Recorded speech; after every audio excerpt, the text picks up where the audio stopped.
Good morning, everyone. Good morning. A moose, a donkey, and a Congregationalist are going to church together, and the donkey is driving.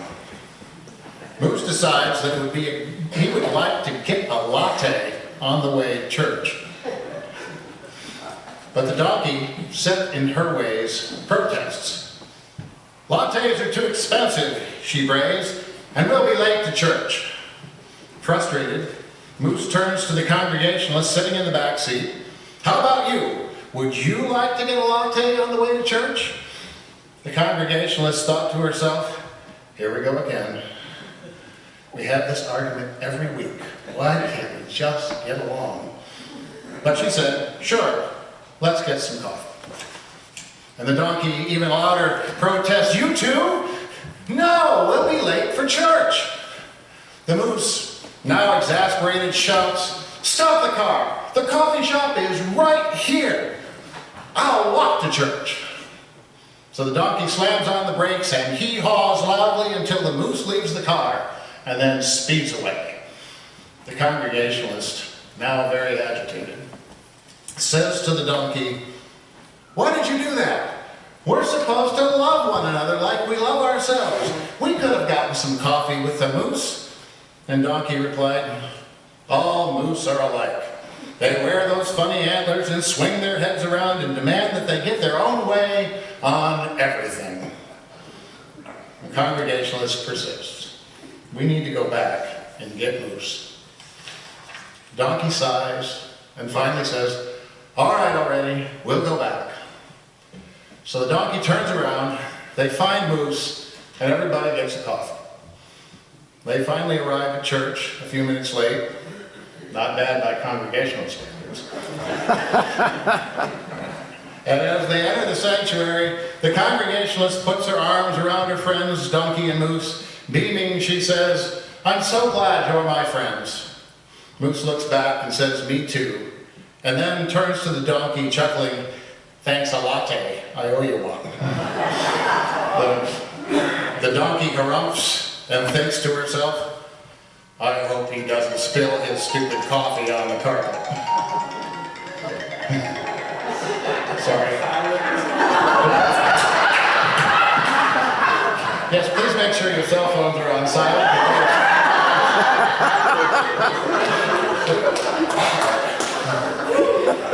You can't make this stuff up.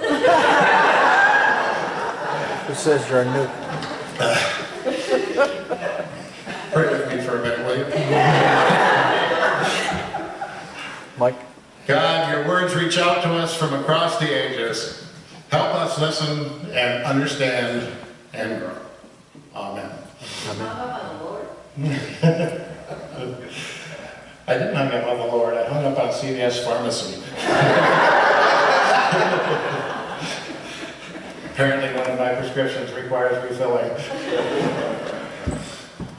When I was growing up in Battle Creek, Michigan, my mom and stepdad were fond of social clubs, and three particularly are prominent in my memory: the Polish National Alliance, the Loyal Order of Moose, and the American Veterans, which are more frequently called the AMVETS. Now, each of these organizations would fall into the broad category of a benevolent society. Each provides a similar variety of social activities to its members. Each has distinctive trinkets and accessories and logos which represent their heritage, and each has a long history and a particular focused mission. The Moose supports an orphanage near Chicago and a retirement community in Florida. The Alliance offers affordable life insurance to its members and a Polish language newspaper. And the AMVETS is a veteran service organization. Now, it can be fun to make jokes about such groups, like this one. All you need to open a local moose lodge is a stuffed moose head and a keg of beer. But their focused missions are very important, and equally important, the folks that belong to them seek fellowship with one another and distinctiveness from the larger society.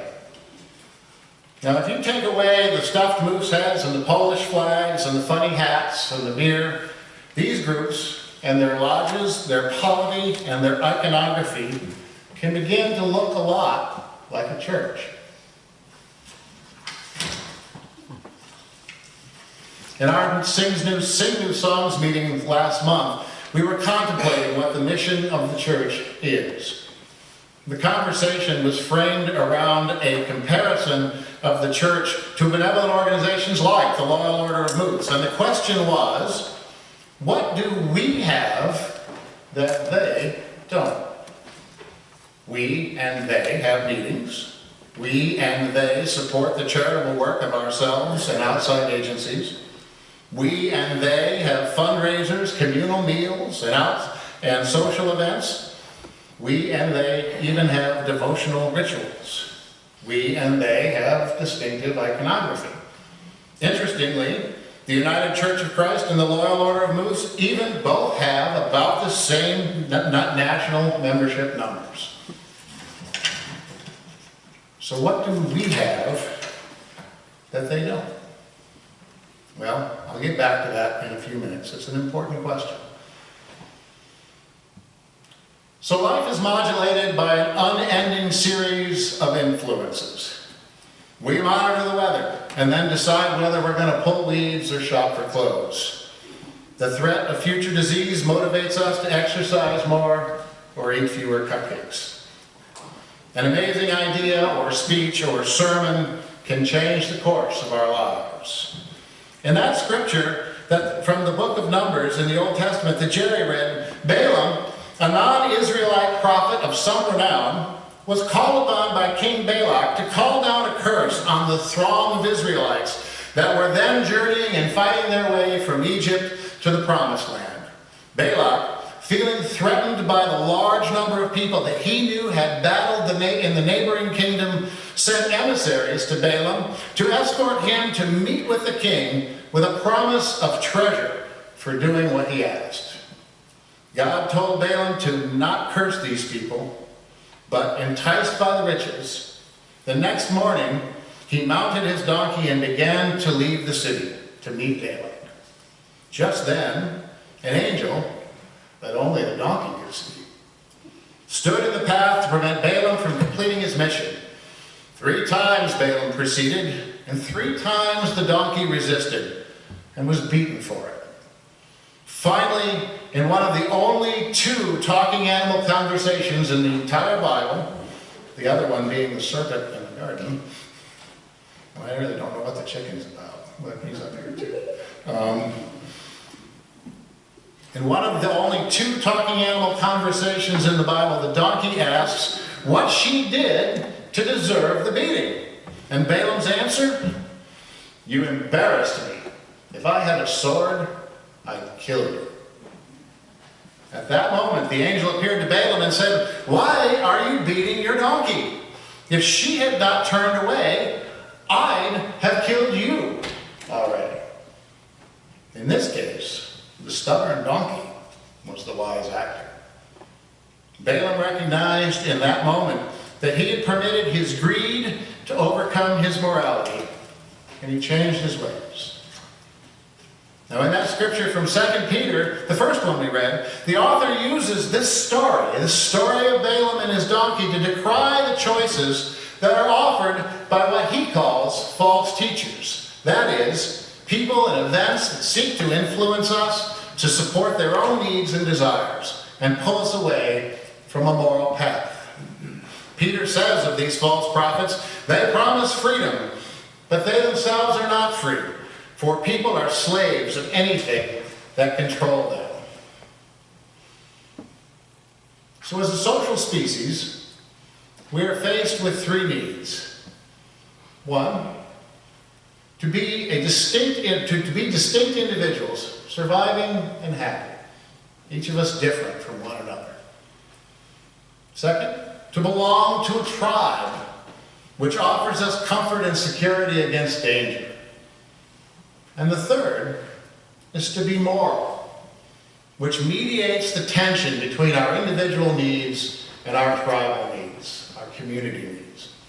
Religious institutions and benevolent organizations and towns and cities and states and nations are all manifestations of these 3 basic needs. And within all of these structures, we and our fellow humans seek to find a balance between these 3 needs. The balance comes through human interaction and human influence, but ultimately, these social needs are met by the decisions that we make as individuals. You decide what makes you happy.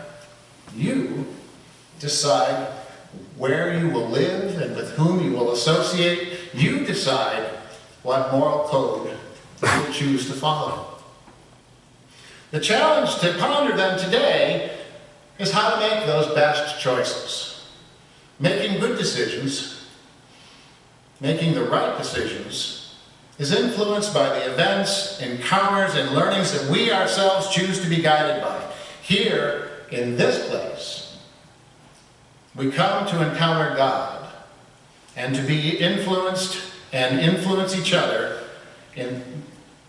as godly people that inhabit it. So let me come back to that question that I tabled a few minutes ago. What does this church offer that the Moose Lodge doesn't? The answer, I think, is nothing. They both meet the three social needs of distinctiveness, tribalism, and morality. The choice then comes down to what it always comes down to, and that's the decisions that you make. Where do you want to be? For me, I choose here. I choose Balaam and his ultimately right choice. I choose Balaam's donkey, who would not walk down the wrong path. And I choose Peter and his warning to avoid false teachers.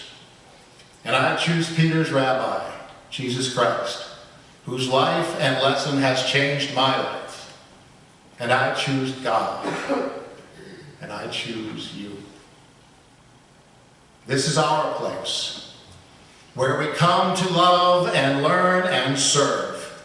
This congregation, our tribe, is stronger than the sum of the individuals in this tribe. This is your place. It adorns you like a brooch or a fine tie. This is God's place, a place of extravagant welcome and love and safety.